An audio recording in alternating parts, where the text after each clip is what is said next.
session D1. It's entitled Journal Editors Roundtable, Publishing Peer-Reviewed Work in WAC and WID. With that, I will go ahead and hand it over to our chair, which is Justin Hayes. Hi, Justin. Hi, thanks, Jesse.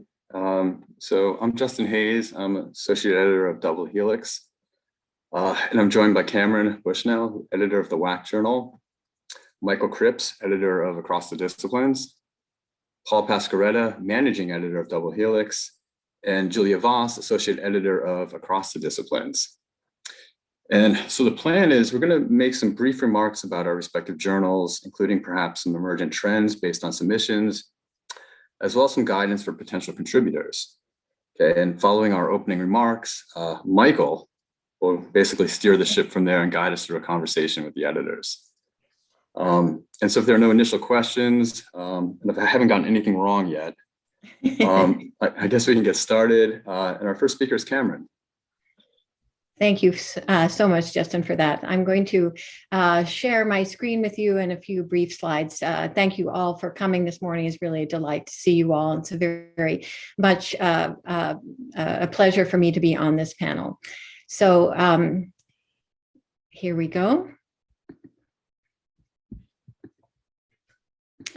Okay, so the WAC Journal, as Justin said, I am the co-editor, or maybe didn't say, I'm the co-editor of the WAC Journal with Dave Blakesley, who you may know from as publisher from the Parlor Press. And I've been on the editorial staff for about 2 years. I joined a couple of years after I became director of the Pierce Center for Professional Communication at Clemson University. And I, in conjunction with the managing editor, who is often a graduate student from the RCID program at Clemson, managed the front end of the editorial process. In other words, the work with the communications with the authors and reading the manuscripts and so on. And Dave takes care of the back end, if you will, making sure that the WAC Journal is published both online and in hard copy. So just a few details about the journal. It's the longest running journal. Let me just move this down. The longest running journal. That is, if you, I think there might be some dispute about this, but if you do count its regional start with the at Plymouth State, we've been running as a national publication since about 2000. It is double and honest peer reviewed, like most of, I'm sure many, maybe all of our journals that we publish with. It's an annual publication published by Parlor Press and WAC Clearinghouse simultaneously. And in general, it is interested in articles that intersect writing, teaching, curriculum, learning, and research. But just a few specifics to maybe guide your thinking about your submissions. One, we are doing 3 genre categories right now in the journal. Interviews, which continue Carol Rutz's long legacy of doing interviews for the WAC Journal. As you heard yesterday, maybe in the plenary session, she's done 16 for us. And this last year, we did an interview with her to sort of where we featured her to sort of say that we were interested in continuing the interview article, the interview column. Of course, full-length articles, which I'll talk mostly about, but we're also going to reintroduce something called the quick study, which is a very short submission of maybe 1,500, 2,000 words that might be focused on something that would be the assignment design, maybe an assessment design, maybe a preview of a new program that you're thinking about. So submission topics can include, of course, our bread and butter, the WAC program strategies, techniques, and applications. But I just want to highlight a few other sections or a few other categories of articles just to spur your thinking. So one of them would be interdisciplinary conversations. And by that, I'm talking about work that actually happens. All of our work is interdisciplinary, or much of it. I've come to think of WAC programming as the interdisciplinary bastion on campuses against disciplinary siloing that we often encounter otherwise. So, and by interdisciplinary conversations, I'm thinking back to an article that I enjoyed so much by Art Young and Patricia Green, who worked on poetry across the curriculum, and Art Young was working with her psychology classrooms, and they both co-authored an article and submitted it to the WAC Journal. So something like that would be what I'm talking about there. So writing in race, we've heard a lot about anti-racist pedagogies. And of course, so very important and especially concerning assessment issues. But I'm thinking sort of writing in race a little more broadly here as a category by which I'm trying to indicate WAC Journal's interest in social justice issues more broadly. In other words, how can writing and writing across the curriculum in particular spur and help our students think critically about these critical issues like gender identification, ethnic identity, and so on. Feminist Rhetorics takes a look back at the scholarship of Andrea Lunsford, Cheryl Glenn, Shirley Logan, and those scholars were asking the question, is there a feminist rhetoric? And if so, what did it look like? And what does it mean to have this kind of a category? But I realized yesterday after Carol's talk and the question that she got right at the end, that this could also be expanded into, is the discipline of WAC studies and WAC practicing becoming feminized? And if so, what does that mean? And what are the consequences of that kind of outlook, if you will? International initiatives. This is actually a little bit of an expansion for the WAC Journal, and I want to look back at our transatlantic roots with James Berlin and other UK scholars, adding to the conversation about US WAC programming, but also declare our interest in what's happening in Europe, what's happening in the Pacific, what's happening in Latin America and other places. And so just to say that we would be very much interested in international programming initiatives.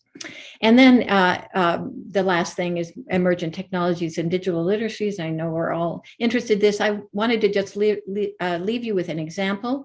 My graduate student introduced to her advanced writing classroom the GIS technologies. And she was interested in mapping Clemson campus and teaching her students how to use GIS technologies, not only to map and where we are as a campus, but particularly the whole idea that we have a plantation house at the center of core campus, and what the heck does it mean for us? And for she had her students write about that. What are the consequences, and what do we do about that? What are our responses? What were her student responses to that? So anyway, there we are. Very briefly, we'd of course love to hear from you. Interviews, articles, and quick studies were on Submittable, and you can also contact us directly. Here are our email addresses. Thank you. And without further ado, I turn it back to Michael for the next introduction. Thank you so much. Thank you, Cameron. I'm Michael Cripps. I edit Across the Disciplines. Julia Voss and I work closely together. She's associate editor for Across the Disciplines. I took over the reins of Across the Disciplines in January 2020. Michael Pemberton was the founding editor of Across the Disciplines. And so Across the Disciplines has I'm not going to get into the the comments about the WAC Journal and which one's the longest running. I think probably the WAC Journal is longer running, surely. But Across the Disciplines emerged through, I would say, a merger, a joining of two earlier journals. One, Academic.Writing, that had launched in 2000, and Language and Learning Across the Disciplines, which started in 2004. I'm sorry, in 1994. And in 2004, Across the Disciplines was created through the merger of those two, or I don't know, it's not exactly a merger, but a bringing together of the goals of those two journals. And so Across the Disciplines is a peer-reviewed, online, open access journal. It is used to be published basically with a rolling publication schedule. So we would, we in the 2005, and we, say the 2005 volume, and we would publish as articles were ready to be published. So very much a kind of just-in-time publication schedule. And about 5 years ago, we moved from that model, maybe 6 years ago now, to 4 issues a year. So, and another thing that's important to note about Across the Disciplines is we publish 2 kinds of issues. One are open issues. So they're not thematic. It's a collection of articles that are, that have gone through the peer review process and are, accepted for publication. And then we have, and this is a really important, we have a set of special issues. So we publish it's 1 or 2 special issues a year, typically, and those are thematic. So for example, we will soon publish actually a double issue on archival work, archival work across the disciplines. We are working now, in fact, we're getting manuscripts from authors right now on an issue, special issue on STEM and WAC. More recently, anyway, so we published our last special issue was on contemplative writing across the curriculum, and we are always very interested in hearing from individuals who think they have a special issue topic, a thematic that they think maybe is current, is important, maybe is being underrepresented, or has not really been, and where we would benefit from having, a special topic issue. Next week, I have a meeting with 2 potential guest editors for another special topic. So we also, another feature of Across the Disciplines is book reviews. So Paul Cook is not here, but Paul Cook is our reviews editor. And so he works with publishers to identify, books that we might review, and he works with reviewers to. So if you're interested in maybe reviewing for Across the Disciplines, you could, reach out to me or to Paul Cook. We do. So I think I want to just quickly say, and then I'm going to, pass the torch here. What are some features of articles that we publish in Across the Disciplines? So we're pretty open about, I read submissions that are focused more on first-year writing and thinking about teaching for transfer or writing about writing, or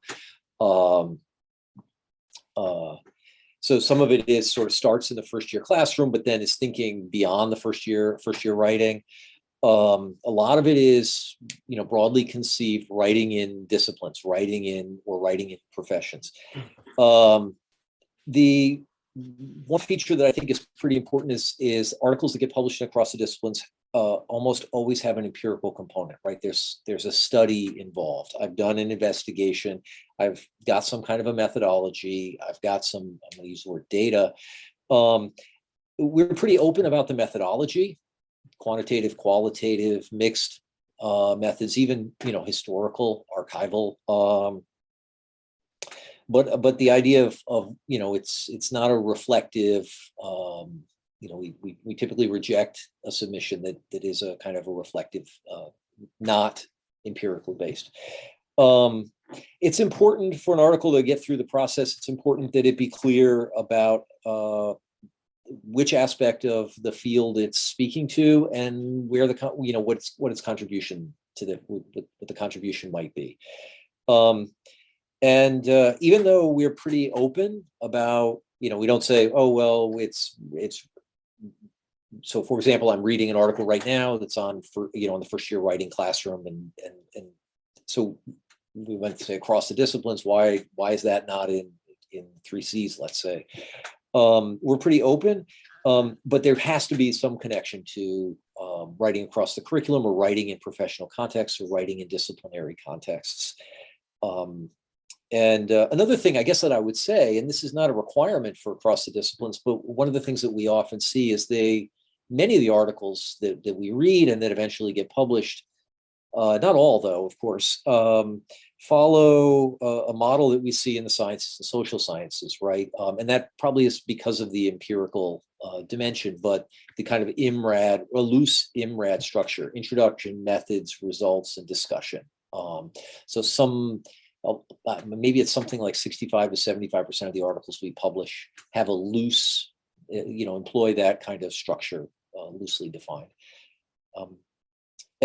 So now I'm going to pass this on to Justin. Are you going to be speaking? You're going to be speaking about double helix, right, Justin? Or Julia, right. You want to? Yeah, maybe we'll pass it to Julia. Is Julia next to talk Sure, about? sure. Yeah, Julia, why don't you talk about when we get an article? What do you do with it? Yeah. So as the associate editor, once your article has been accepted or has been reviewed by the peer reviewers, greenlit for production, it comes to me and I format it we have like a particular style sheet we use. I format it, go through it, and by that point, the feedback's not content related, really. It's like clarify sentence, please. Here, like figure numbering is not reconciled within the document, that kind of stuff, and send it back. Usually, I try to adhere to the like MLA best practices of 2 weeks to get your article turnaround, or for you to review the proofs of the article, send it back. And we use I don't know if this matters to authors, but we use Microsoft Word for this. So as a program, most folks have, so we use like tracked comments. And any changes you make, leave tracked changes on so that we can see those as we're moving toward production. One thing I would add that's especially coming up with the first of the 2 special issues for this year that we're working on, the Unsettling the Archives, which is a really cool collaboration between folks in rhetoric and writing studies who do archival research and a lot of people in library science, archives and special collections, those folks, including people who work at like national historic sites. Like there's somebody, we have one article that's written by one of the curators at the Washington Place National Monument in Honolulu.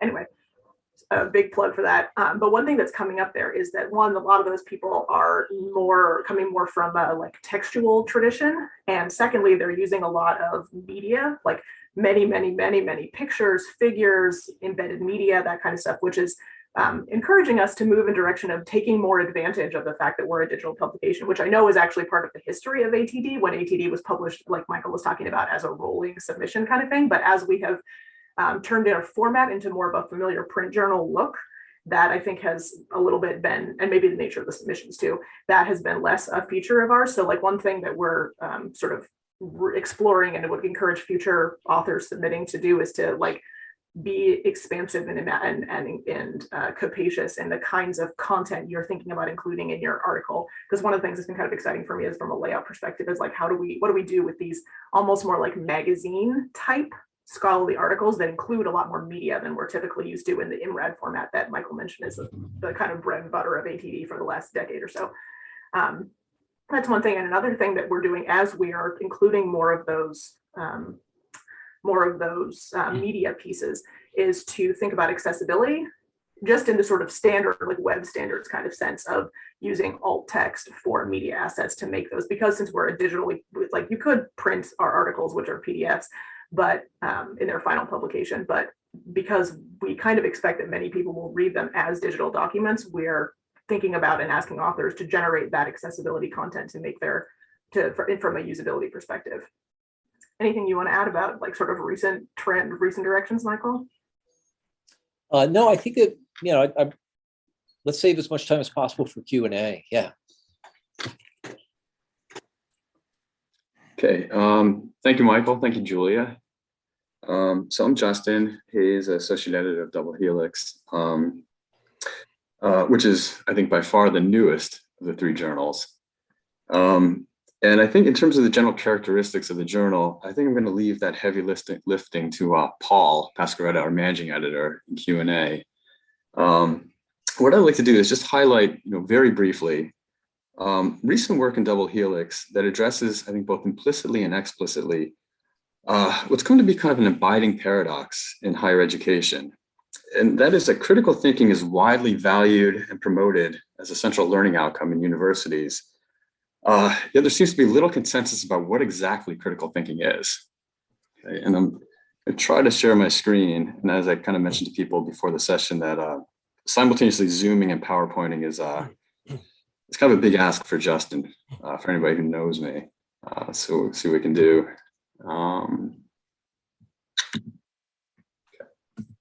Okay, so I'm guessing that this is, everyone can see the slide. Okay. So the implication of this paradox and the anxiety it seems to cause is probably encapsulated in this quote. If we cannot agree on what critical thinking is, it is difficult to see how we can agree on the kinds of skills a person should have who regularly achieves the ends of critical thinking, whatever those ends happen to be. And I think given the range of definitions in circulation throughout higher ed, which I'm sure we've all encountered, I think one can readily appreciate concerns about critical thinking being incoherent, indeterminate, or underdetermined, or even contradictory. Let's see if I can. And I think this anxiety about critical thinking seems to be motivated by an insistence that critical thinking be unified around a single definition. There are, however, in submissions to Double Helix, increasingly prevalent arguments that critical thinking need not have a universal definition. These arguments seem to be predicated upon a recognition that critical thinking does not operate outside of discourse, and that critical thinking in the university is accessed and exercised through the reading and writing done in the disciplines. And as disciplinary discourses are related in different ways, operative definitions of critical thinking vary accordingly. Okay. And here's kind of a sampling, just taking over the last, I think I just kind of went back every couple of years. And I think these articles take up the idea that in one way or another, the term critical thinking does not have a single definition, but instead probably denotes a network of definitions that are connected in various ways across the disciplines. And so in our editorial introductions, which tend to be more vignettes about, how people can basically situate the journal, how they can read it, people coming from, a multidisciplinary audience or readership. And so in our editorial introductions for the last few volumes, we've tried to elaborate upon the arguments from authors by inviting readers to consider cross-disciplinary patterns of critical thinking, using such concepts or metaphors as parology, family resemblances, and architecture. To identify these patterns. And so our suggestion to readers is that definitions of critical thinking may be neither incoherent nor contradictory, for instance, but overlapping, intersecting, and open-ended. So that, and I think this picks up with, I think Kathleen Yancey in her article, when she was looking at, she's mapping a couple of different programs, that you can see that, that art history, may overlap, some aspects of critical thinking in art history may overlap with economics, and also overlap with things like criminal justice, music, things that you begin to kind of see as universities begin to map critical thinking in the disciplines and also kind of look at sort of the different WAC strategies. And so, while much of the work that we're seeing in Double Helix focuses on critical thinking in particular disciplines, we're kind of ask readers and potential contributors to consider how critical thinking in another discipline may overlap or intersect with what is recognized to be critical thinking in one's home discipline, okay? And to consider how the critical thinking in one's own discipline might be helpful to those teaching not only in that same discipline, but in other disciplines as well. And if critical thinking is accessed and exercised in discourse, how might patterns of critical thinking across the disciplines open new lines of writing across the curriculum? And for me, this question and the possibilities it seems to pose for realignments of WAC, it's really one of the most interesting things about working on this journal. And let's see. Okay. And so that's just one of the things that we're beginning to see in Double Helix, just one of the things I want to kind of outline about recent trends, things for potential contributors to look for, potential readers to kind of focus on as they kind of go through the journal. And those are my very brief opening remarks. And I guess I would, unless Julie, if there's anything you want to add, I guess I would turn it over to Michael and maybe you can sort of kind of guide us through some Q&A. So that sounds great. Thank you, Justin. So I'm not quite sure how this is going to work with the Q&A. Maybe I would just suggest that we use the chat to signal you have a question, and then I'll acknowledge rather than have to type your whole question in, and then let you speak your question. People can also raise their hand, Michael. Oh, there we go. Yeah, thank Reactions. you. Yes, raise your hand. That'd be great.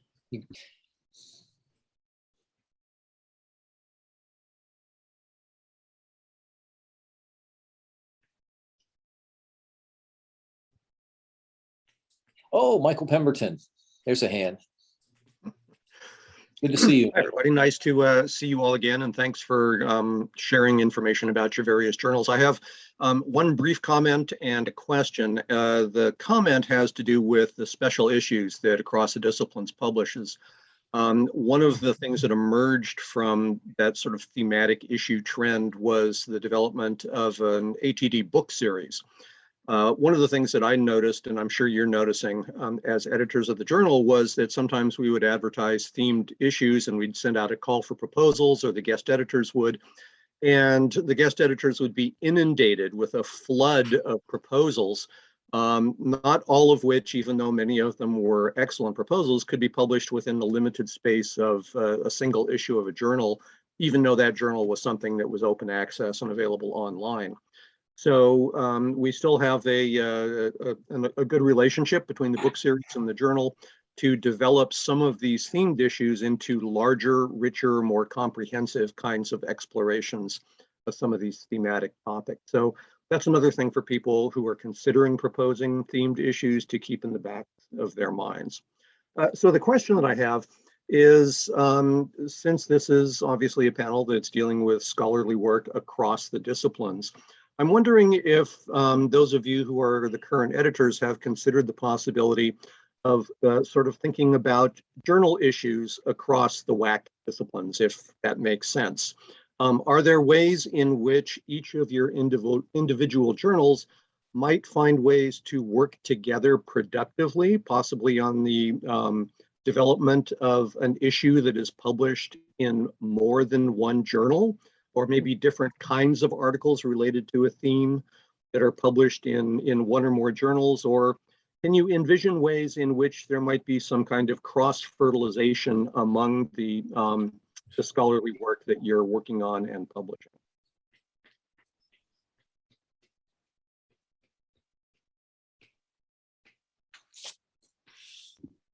That seems like a really excellent question, Michael. Thank you so much for it. I'm not sure I have more than just a small opening here, but it does seem like, for instance, in areas that each one of us have sort of expressed an interest in sort of expanding outward, you know, and are there conversations that can happen across editorial boards or editorial teams that would allow a journal to do something different than it is right now? So I'll just say for the WAC Journal, I mean, one of the things that we have talked about that we would love to learn from and we'd like to maybe collaborate with would be a special topics issue in the WAC in the WAC Journal area. And so so maybe something like that where we could benefit from expertise elsewhere to launch a second issue. In other words, right now we're an annual, but we have talked about the possibility of going to at least a biannual kind of publication. So I don't know. It's very. I don't think there was much substance there, but thank you for the idea, Michael, because I like the idea very much, collaborating. Mm-hmm. I guess I would. This doesn't answer the question you asked. It answers a question that maybe I wish you had asked. So that's a classic move, right? So I, you know, when individuals, and this is relevant, I think, for the audience here.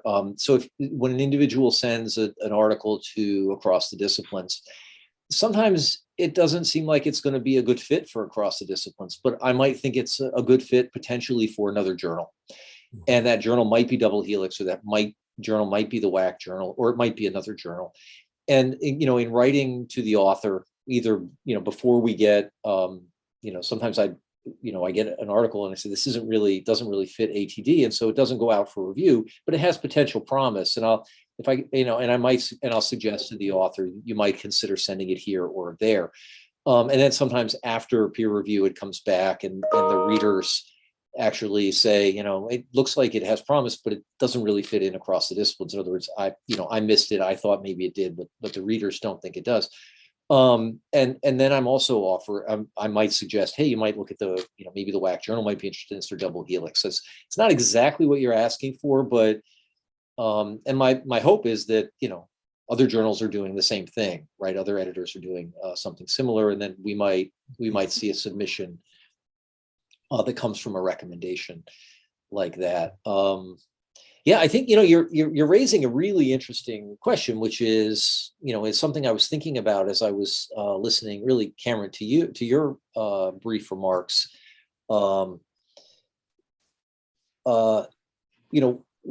What is the distinctiveness of the journals, right? So to the extent that the journals, sort of are in, they're kind of a family.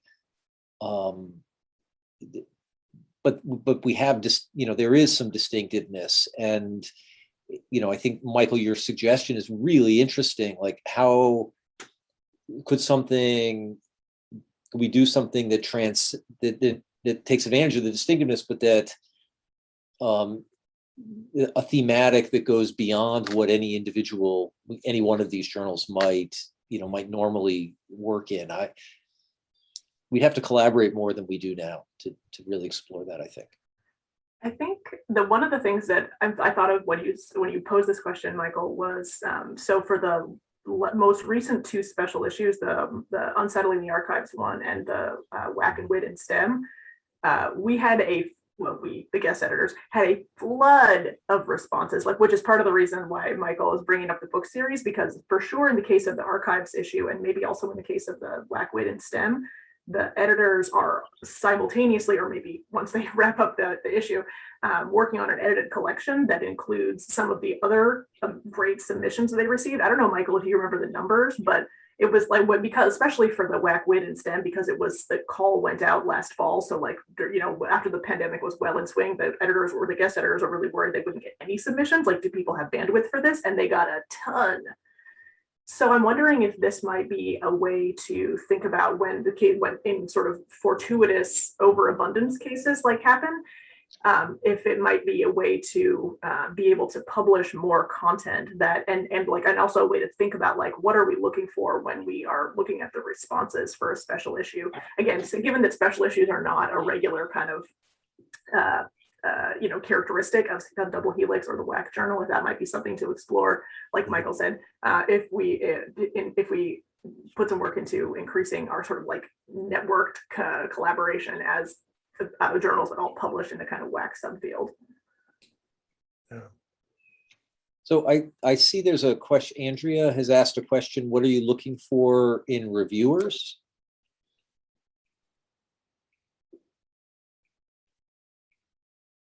Does somebody want to take that up? You're talking about on the review board? Is that correct, Andrea? Is that correct? Yeah.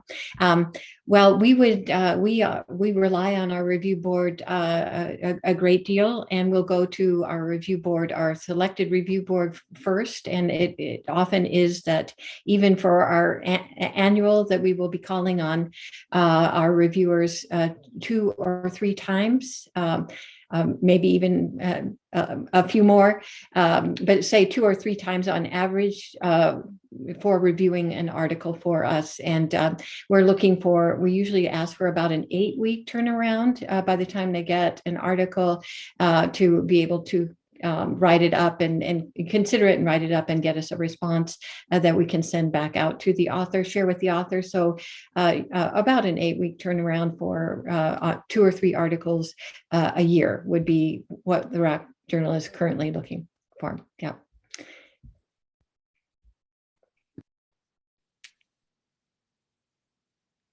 Justin, you or Paul want to take up the Double Helix? Yeah, let me chime in here, offer my 2 cents. So Double Helix, our full title is our Journal of Critical Thinking and Writing. So that's our focus and scope, and hopefully it's what makes us unique and our particular contribution to WAC and WID scholarship.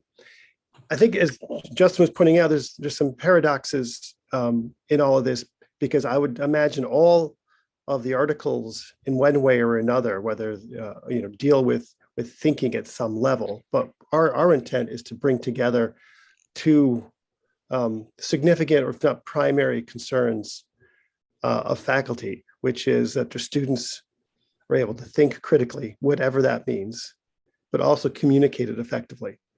So, that's for us, the do is that you actually engage that linkage in a very significant way. So often, well, not often, but sometimes we'll have an article that's very good, but there is not a specific reference to a critical thinking theory that is germane to the argument and the content of the piece.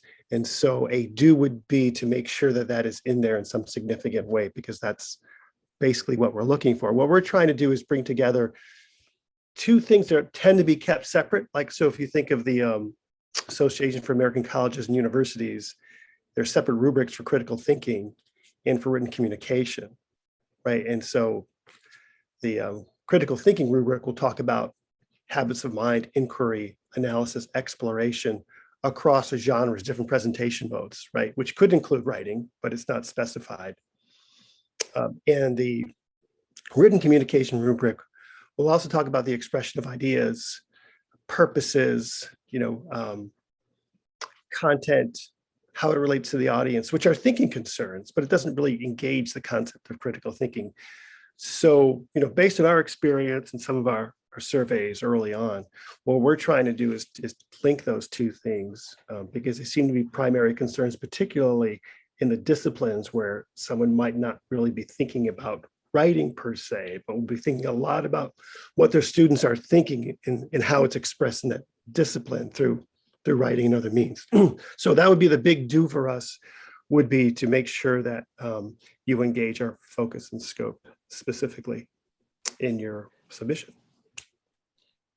Yeah, Paul, if I may, just one thing to add to what Paul's saying, which I really hadn't thought about it, Paul, until you started talking.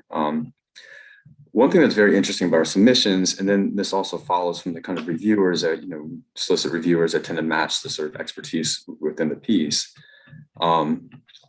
is that, it's interesting, the pieces that are more highly focused on critical thinking and that are focused on the disciplinary piece, we find that a number of those authors, and you kind of look in who they're referencing, a lot of that work is, they're really referencing the pedagogical journals for their discipline, like teaching in physics, teaching in sociology.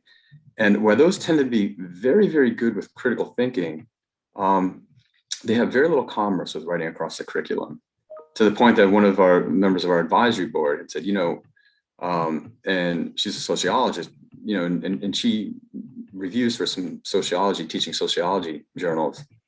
She said her suspicion is that a lot of those people are really only vaguely aware of WAC movements and WID movements. And so what happens with our reviewers, we tend to find this, we kind of are trying to actually bridge reviewers. We find reviewers who are, obviously we have a pretty strong network of WAC reviewers. But then when we're soliciting reviewers who are really specialized in, say, critical thinking in biology or physics, sometimes it's very difficult to find a reviewer who can do both of those things. So in one way, it's actually nice that we've kind of grown our pool of reviewers, but there is that disjunction in our pool of reviewers. And one of the interesting things about the journal, we've kind of talked about this, is through the sort of contributors that we get from the more disciplinary critical thinking side, it's kind of introduced them to kind of WAC, the larger sort of world of WAC WID, through the journal. And so our pool of reviewers, and it's kind of interesting, that kind of dynamic, and there's some potential there. I'm just not exactly sure how to exploit that potential to kind of grow the WAC WID movement into the sort of disciplines where maybe people aren't really thinking about writing so much.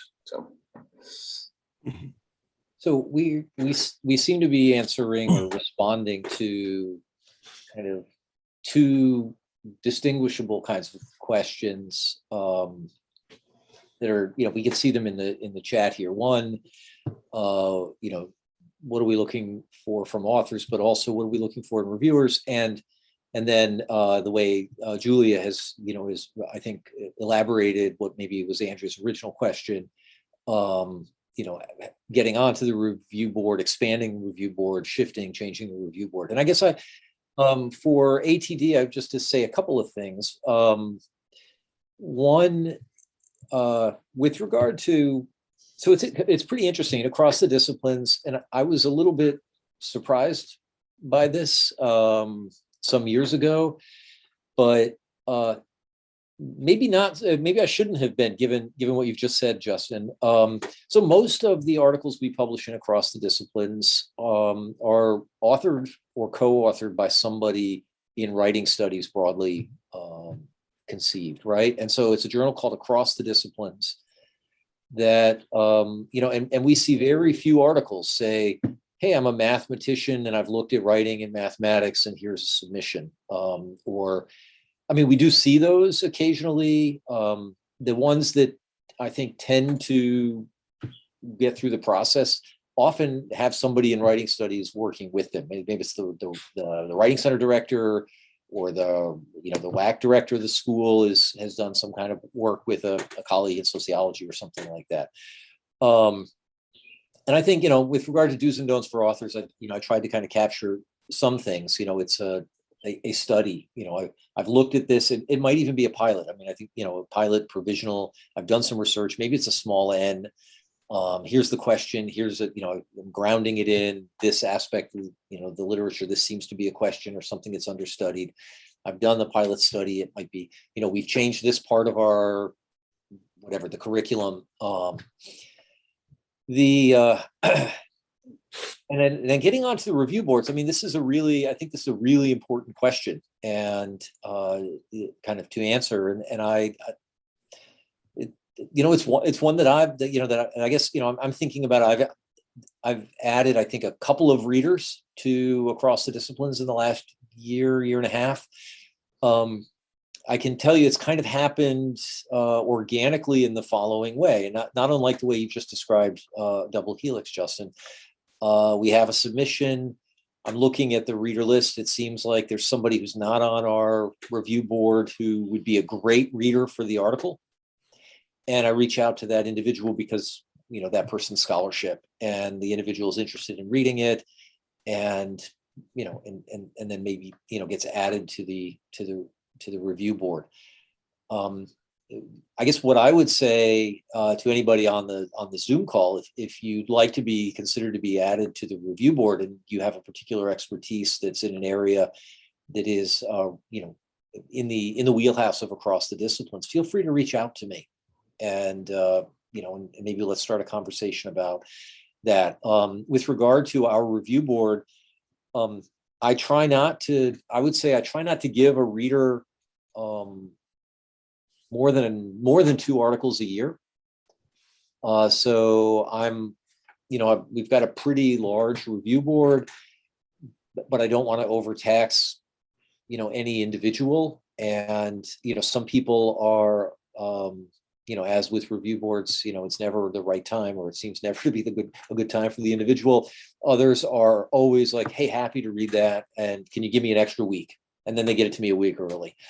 But so I'm kind of trying to balance, like, what is the review board member's expertise against the article we've got, and then also thinking about when was the last time that person read for us, right? If I just gave you an article 3 months ago and I get another piece that's like, oh, it'd be great for you to be reading it, I'm not going to send it to you probably because you just read something. And so sometimes I do find myself kind of trying to kind of balance the recent readers with the expertise, and then sometimes having to say, I want to actually go off the board, and I need to find a reader for that. And but I do, your point about Double Helix, and I don't know, this is opening a larger set of questions for us in writing across the curriculum and writing in the disciplines, right?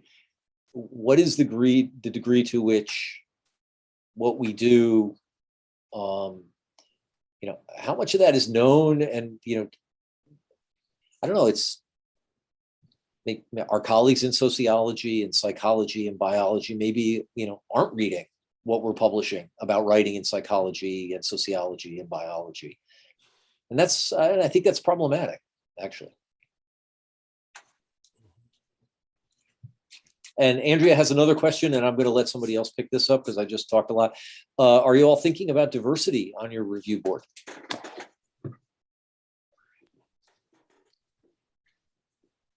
Yeah, I would just say that I think that's probably one of the most critical issues. It is right in line with what Justin and you are talking about, Michael. In other words, to generate the kinds of articles that you want to receive, it's nice to have those that are reviewing who will actually be a flag for authors. Oh yes, I'm going to get a good reading here because I do see such and such a person on the editorial board, or a concern about putting the editorial board together in such a way. So I think I think that the short answer to your question, Andrea, is yes. Could we be doing a better job at it? I'm certain also yes, but I do think it actually impacts the articles that you are able to attract for your journal, the sort of the constitution of your editorial editorial and review boards. And I do think, and I will just speak for the WAC Journal, but we would always be glad to hear from somebody who is interested in participating. I think you said that, Michael, if you are interested in being a reviewer for a journal, please just drop us a note. We would really like to have a conversation with you. So we invite your inquiries. As a complement to what Cameron was just mentioning, I don't know if Double Helix and WAC Journal are doing this, but the WAC clearinghouse journals were invited. I think Michael Pemberton was the instigator of this, to develop internships that are designed for Scholars for the Dream Award recipients. As a more long range thinking about this, both because one, these are editorial internships are always a feather in the cap of folks who are heading toward the job market, but also because one of the things that was noted in the 50 years of WAC retrospective that was published in the last issue of Across the Disciplines, which was co-authored by a half a dozen luminaries in the WAC field, was the very pronounced absence of considerations of race in WAC scholarship. And in an article that I'm working on for one of our upcoming special issues, this is something that we notice, that there's oftentimes, especially because partly because possibly of what Michael noted about small n's, oftentimes race isn't responses are not disaggregated by race. And again, because a lot of the scholars in the WAC field are white. So historically, white scholars have not foregrounded race as a central issue in their research that affects their questions, their findings, et cetera. And so the one thing, in addition to working to diversify the current editorial board, that Across the Disciplines and other journals in our field are working on doing, is seeding the ground for future generations of WAC scholars by cultivating, supporting, and transforming our journal itself by involving BIPOC scholars, like junior scholars, rising scholars in the journal. To full disclosure, we are just now receiving our first applications for these editorial internships. So this is a germinal phase of the project, but that's one part of this long range project that we're following the lead of others in taking on. Yeah, very briefly, Double Helix is doing a similar thing. So we have put together a proposal for Scholars for the Dream editorial internships. What we'd like to do is to bring on graduate student editors to work with us over the course of a year to help to create a special section focused specifically on critical thinking and writing issues revolving around issues of inequity and privilege for underrepresented groups. So yeah, so that work is happening, and so it would, with Double Helix, it would hopefully be a special section dedicated to those issues within the journal. Yeah, I just to add to Paul and this was Paul's actually credit to Paul. This was just a fantastic idea, I think, adding this section to the journal because I think it picks up on one of the blind spots in critical thinking sort of pedagogy, and that is a lot of people working critical thinking really, they tend to work with these sort of cognitive rather than discursive models of critical thinking. It's easy for them to produce sort of grand narratives of thinking that erase difference. Okay, and I think devoting, a section that really looks at the intersections of, inequity and diversity, at critical thinking and writing pedagogy. I mean, I think there's a whole new line of scholarship that can be promoted here, and I think the important part of one of the brilliant parts of Paul's suggestion was that it also would help to account for kind of institutional blind spots on the part of editors too. If you can have underrepresented or students, graduates from historically underrepresented backgrounds, they're in a much better position to kind of see what we're not seeing. And I think it can strengthen the journal, can strengthen scholarship in the area. And I think also, part of that too is to go back to sort of Andrea's very good question. They may have a better line on potential reviewers than we do. And so I just think it's I'm just very excited about the project and Paul's idea of really kind of creating this new sort of permanent section of the journal. Thank you. So I see that Uma Krishnan, you have your hand raised. Can you hear me now? Thank you so much for this wonderful, conversation that you're all providing. I have a question. I teach editing and publishing, and I have students who are very interested in knowing about, journals and information about that. Would it be possible, I'm just asking out of the blue, would it be possible for students to volunteer at any of these journals for a week or so to gain what it is to gain some experience about the world of editing and publishing? And this has been quite a venture. And of course, we have our own university press where students go and volunteer. But to know as a national publication, what happens, just to get them a feeling, would it be possible that you could be guest speakers in a class, or would it be something of that sort in those lines? I'm just thinking, is that even a possibility? And who do I approach? Thank you. Thank you, Uma. So I'll start. And I guess what I would say at the outset is I'm not sure that a week with across the disciplines would really show anybody very much, right? I mean, we're not huddled in an office setting. So that's, Julia's point, it depends which week, is she's just written in the chat. Right, so some weeks there's a lot going on. So that's one. The other, I think that, and I'm thinking about place, right? So one thing that might be actually more meaningful and valuable to your students might be to establish relationships with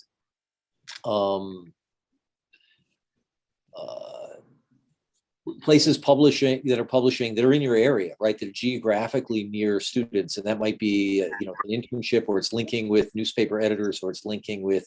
I know there's a press not far from my university. It's not a university press. It's a small press, and we have internships available for students. And occasionally, a student, typically an English major, will do an internship with that press. That's what I would say about across the disciplines. Thank you so much. See, if there are internships offered, you said which week, could they do a semester of just volunteer work and work about a couple of hours, if any of the journals would be interested? Because we do have students who are very interested deeply. They want to do internships, and these are undergraduates, so they could do 5 to 10 hours per week and contribute their time. And this will be purely volunteer basis and gain the experience. And we have tried, locally, I have tried Kent State, for example. I'm from Kent State, so Kent State University Press, a student is volunteering, and across departments, this is what actually my talk is going to be on. And I'm the director of the internship program, writing internship program, which is actually acts as a WAC for us. So I am looking to open up the scope for these students. So that's why if there is anybody, I'm just leaving it out to all, if anybody is interested in having students intern for you, please, you can reach out across, and these students are more than willing to work 10 hours per week and do some internship writing. And they're very good. They're English majors, many of them, and some of them are like honors colloquium, honors students, honors college students. So, so if there's anybody interested, I can post my email address, and these students would work for you for one whole semester free of cost. So thank you again. Thanks for the advice. If there's anybody else who can advise me, I would love to hear from you. Thank you.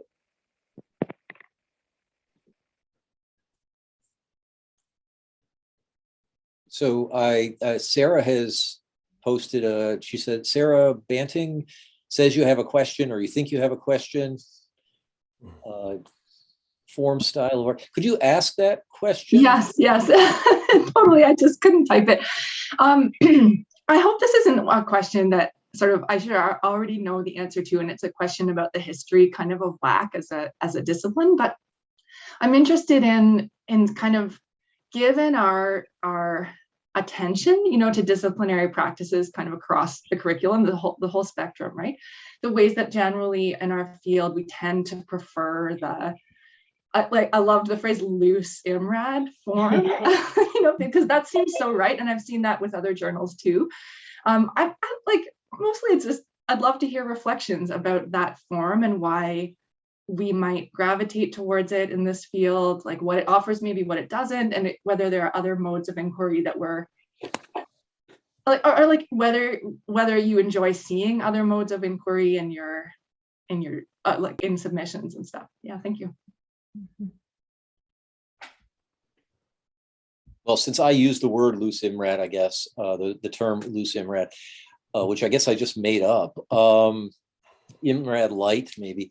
So one thing to note is that, the 50-year, the WAC at 50 article that's in the current issue of ATD is not following the IMRAD structure at all, actually. And many of the articles that are in the special issue that will soon come out, the special issue on archives, do not follow the IMRAD structure either. And I guess the reason I said the loose IMRAD is because I do think that there, we and this maybe is the historical piece. When I look at what we are publishing, and when I think about the reader feedback that we often get, some of the reader feedback is, hey, I need to see more grounding in the literature, more of a literature review, right? So for example, or I need to see more about the methodology. I need more detail on your methods, or I want to see you discuss discuss your data a little bit more. And it ends up, and it's not, if you look at, we don't force, Julia challenged me on this if I'm wrong, but we don't say, we think you should have a section that says introduction, a section on methods. It's not structured necessarily. Some authors do structure it that way. And I wonder, I could do this, looking and see, if I've got a quantitative empirical study, am I more likely to structure it in the IMRAD form that I'm trying to publish in across the disciplines? Is it more likely to be in an IMRAD format? I haven't done the look there, but no, Julie, what do you do with? No, I don't. Reviewers don't specifically say I need it to be structured as IMRAD. They typically say, for example, there's this other set of literature that it seems like your study speaks to or might speak to, but you're not really engaging it. And so here are 4 articles and a book that I think you might want to take a look at. That's the kind of feedback. And what comes back from an author when they revise based on that feedback is they've developed, maybe they don't call it the literature review, but what we get to see is a little bit more of a literature review. And yeah, I think there are larger questions that you're raising is, if there are pressures, and I'd love to hear from Cameron and from Paul or Justin on this. Is the IMRAD structure part of an effort to mimic, right, to copy, to follow a structure that other, whatever, established areas of the academy kind of follows, right? Are we doing it because others do, and that's a way to get respect, right?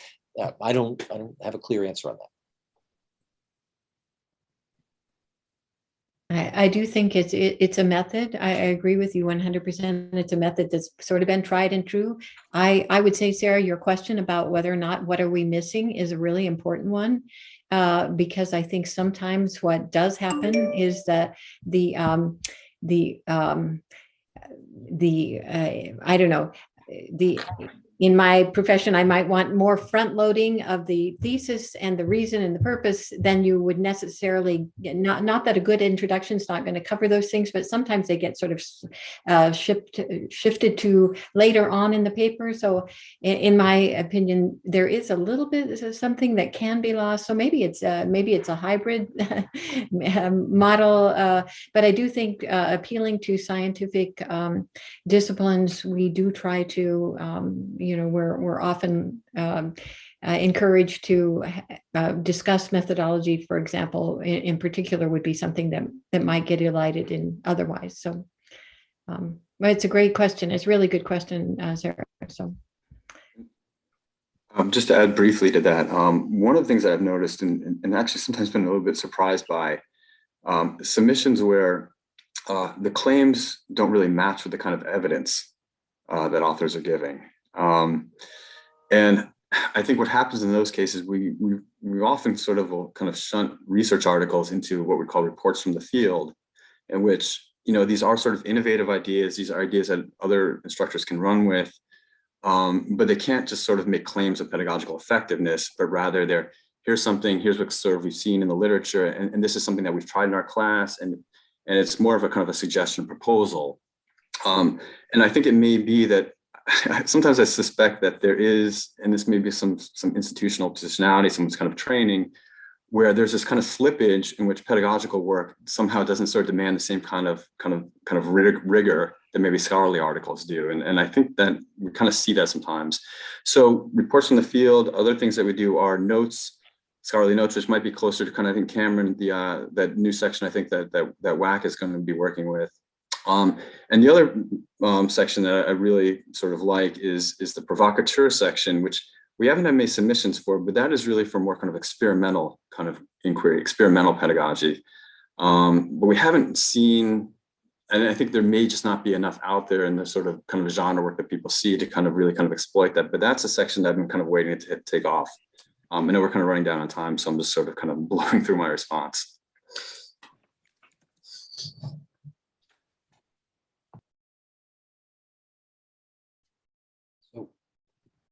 I'm the moderator. I think we've gotten a gentle nudge from Jesse, from who is it? Yeah, Jesse, that maybe it's 12:03. I think technically we're supposed to end at noon. There's a question hanging here, set limit for articles in ATD. I don't come in and say this feels like too long of an article. So I don't get into the word count. Sometimes, but I do.